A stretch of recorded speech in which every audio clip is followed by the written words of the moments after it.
অনেকে আমায় কোয়েশ্চেন করেছে, দিদিভাই এই ব্লাউজটা তুমি কীভাবে ডিজাইনটা করলে আমাদের দেখালে না। তো তাই আমি তোমাদের সামনে ছোট্ট একটা ভিডিওর মাধ্যমে ডিজাইনটা তুলে ধরার চেষ্টা করলাম।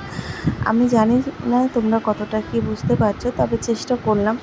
তো অনেকে আমাকে কোয়েশ্চেন করেছে, দিদিভাই তুমি কি এই পাতাগুলো কি কিনে নিয়ে এসেছিলে দোকান থেকে? না বোন, পাতাগুলো আমি কিনে নিয়ে আসিনি, আমি নিজেই রেডি করেছিলাম।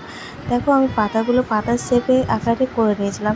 প্রথমে আমাকে একটা কাটিং করে নিয়ে এটা বার করতে হয়েছিল, উনি কতটা কি ডিপ নেবে সেই অনুযায়ী। তারপর মেশিনের মাধ্যমে আমি প্রত্যেকটাতে 3 বা 4 বার করে সেলাই করে এইভাবে পাতার শেপটা দিচ্ছিলাম। তো আশা করি তোমরা বুঝতে পেরেছো যে পাতাটা কিন্তু আমি কিনে আনিনি, পাতাটা কিন্তু আমি নিজে বানিয়েছি।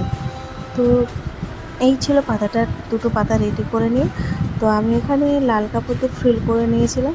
তো তোমরা আশা করি প্রথমে দেখতেই পেয়েছো ব্লাউজের ডিজাইনটা কেমন হয়েছিল। আমি তোমাদের সামনে এই পাতাটা তুলে ধরার চেষ্টা করলাম যে পাতাটা কেমন হয়েছে। তো আমি ড্যামিকে একটু সেট করে দেখে নিচ্ছিলাম যে পাতাটা বসছে কিনা, তো দেখলাম বসে গেছে। তো এইভাবেই আমি আমার পাতাগুলোকে সেট করে নিয়ে তারপর আমি এই ফুল লুক ডিজাইনটা করে নিলাম, আর পরে আমি রেডি করে স্টোনগুলো বসিয়ে নিয়েছিলাম। তো আশা করি তোমরা বুঝতে পেরেছো কীভাবে করলাম।